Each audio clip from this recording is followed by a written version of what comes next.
26 মে Remal cyclone landfall করবে কলকাতায়। আমি ছিলাম বাইরে, তাই কলকাতায় আসার ফ্লাইট অনিবার্য কারণে ক্যান্সেল। কলকাতায় যাওয়ার কোনো ফ্লাইট বা ট্রেন না পেয়ে আমি চলে গেলাম সোজাসুজি ট্রানজিটে দিল্লিতে। করবোটা কি? আসুন এই ব্লগে দেখি যে ওই একটা দিন কি করলাম দিল্লিতে। দিল্লি বললেই মাথায় আসবে India Gate. Let me tell you something, आज सोमवार दिल्ली উঠছে ভাই 46। হ্যালো 46 চিল। আর আমি দাঁড়িয়ে আছি এখন ইন্ডিয়া গেটের সামনে। চলো তোমাদের সামনে এই ব্লগটা তুলে ধরবো, যেখানে ইন্ডিয়া গেটের ইতিহাসও বলবো, সাথে ঘুরিয়ে দেখাবো কেমন লাগছে 2024-এর মেতে ইন্ডিয়া গেট।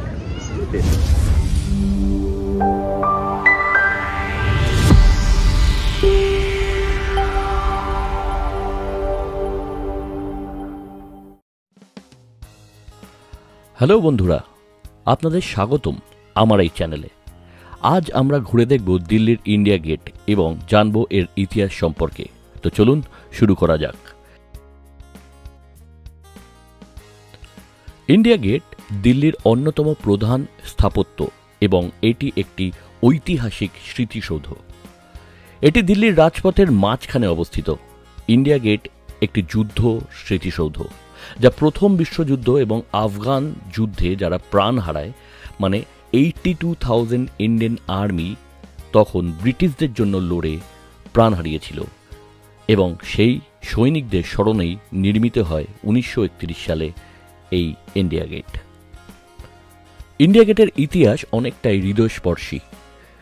1914 থেকে 1918 সালের মধ্যে চলা প্রথম বিশ্বযুদ্ধ এবং তার পরবর্তীকালে 1919 সালে ঘটে যায় আফগান যুদ্ধ, এবং সেই মতোই প্রায় 82,000 ভারতীয় সৈনিক ব্রিটিশ সাম্রাজ্যের পক্ষে যুদ্ধ করে শহীদ হন। তাদের স্মৃতির উদ্দেশ্যে এই গেটটি নির্মাণ করা হয়। 1931 সালে ব্রিটিশ ভারতের ভাইসরয় লর্ড আয়রন ইন্ডিয়া গেটের উদ্বোধন করেন। এই স্মৃতিসৌধ মূলত যুদ্ধের সময় প্রাণ হারানো সৈনিকদের নাম খোদিত করার জন্যই তখন স্থাপন করা হয়। ইন্ডিয়া গেটের উচ্চতা প্রায় 42 মিটার এবং এটি লাল বেলে পাথর এবং গ্রানাইট দিয়ে নির্মিত করা হয়।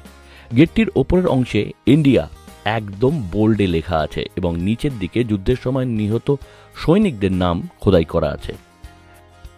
আর রিসেন্টলি আমাদের প্রাইম মিনিস্টার নরেন্দ্র মোদী উনি কিন্তু উন্মোচন করেছেন একটি বিশাল নেতাজি সুভাষচন্দ্র বোসের স্ট্যাচু। ইন্ডিয়া গেটের ঠিক নিচে একটা কালো রঙের স্তম্ভ রয়েছে, আর অমর জওয়ান জ্যোতি নামে ওই স্তম্ভটিকে পরিচিত। এটি 1971 সালে বাংলাদেশের মুক্তিযুদ্ধের সময় প্রাণ হারানো সৈনিকদের স্মরণে তৈরি করা হয়।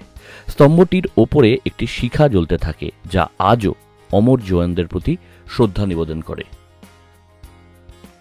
ইন্ডিয়া গেটের আশেপাশে দর্শনীয় স্থান প্রচুর আছে। দেখতে পারেন রাষ্ট্রপতি ভবন, national war Memorial, Jantar Mantar যা ইন্ডিয়া গেট থেকে কিছুটা দূরে অবস্থিত এবং বিজ্ঞান কেন্দ্র বলে পরিচিত। আর অবশ্যই রয়েছে হুমায়ুনের সমাধি, দিল্লির আরেকটি ঐতিহাসিক স্থাপত্য যা মুঘল সম্রাট হুমায়ুনের সমাধি। শেষে বলতেই হয় এই অসাধারণ শিল্প, যেখানে এই দেওয়ালগুলোয় নাম লেখা রয়েছে নিহত সৈনিকদের, দেখে কিন্তু একটা অদ্ভুত ফিলিংস চলেই আসে।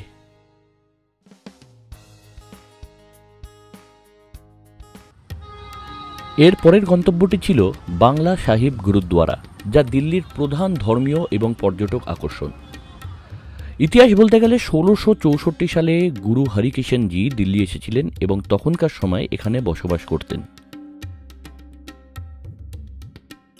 সেই সময় দিল্লিতে এক ভয়ানক প্লেগ এবং মহামারী ছড়িয়ে পড়ে। গুরু হরিকৃষ্ণজি তার অসীম করুণায় অসুস্থ মানুষদের সেবা করেন এবং তাদের আরোগ্য লাভ করান, কিন্তু এই মহামারীর কারণে তিনিও অসুস্থ হয়ে পড়েন এবং শেষমেশ নিজের জীবন ত্যাগ করেন। গুরু হরিকৃষ্ণজির মহান আত্মত্যাগের স্মরণে এই স্থানটিকে গুরুদ্বারার নির্মাণ করা হয়, যা এখন বাংলা সাহিব গুরুদ্বারা নামে পরিচিত। বাংলা সাহেব গুরুদ্বারাটি কনট প্যালেসের কাছেই অবস্থিত এবং এর পবিত্রতা এবং সৌন্দর্য প্রতিদিন শত শত ভক্ত এবং পর্যটককে আকর্ষণ করে। আমিও ব্যতিক্রম নয়। গিয়ে ভেতরে দেখলাম দারুণ আতিথেয়তা।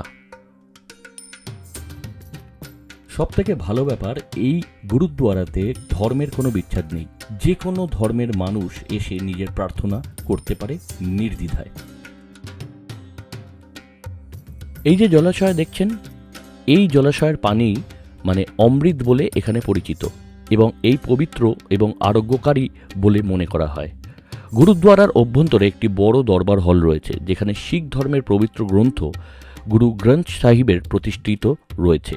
এটি প্রতিদিন কীর্তন এবং প্রার্থনা করার জন্য ব্যবহার হয় এবং সকল ধর্মের মানুষ এখানে এসে প্রার্থনা করেন।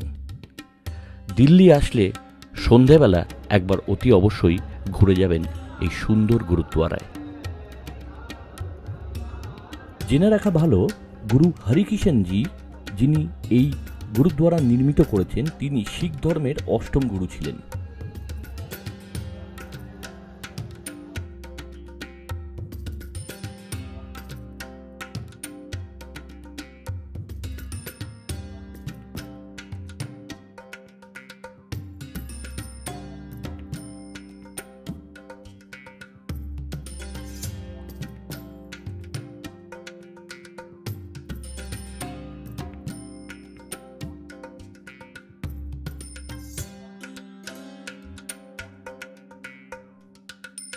আমার আনপ্ল্যান্ড দিল্লি সফরের ইভিনিংটা সত্যি স্মরণীয় হয়ে রইল। আর এই ব্লগটা আপনাদের কেমন লাগলো একটু অতি অবশ্যই কমেন্ট করে জানাবেন। ততক্ষণ ভালো থাকবেন।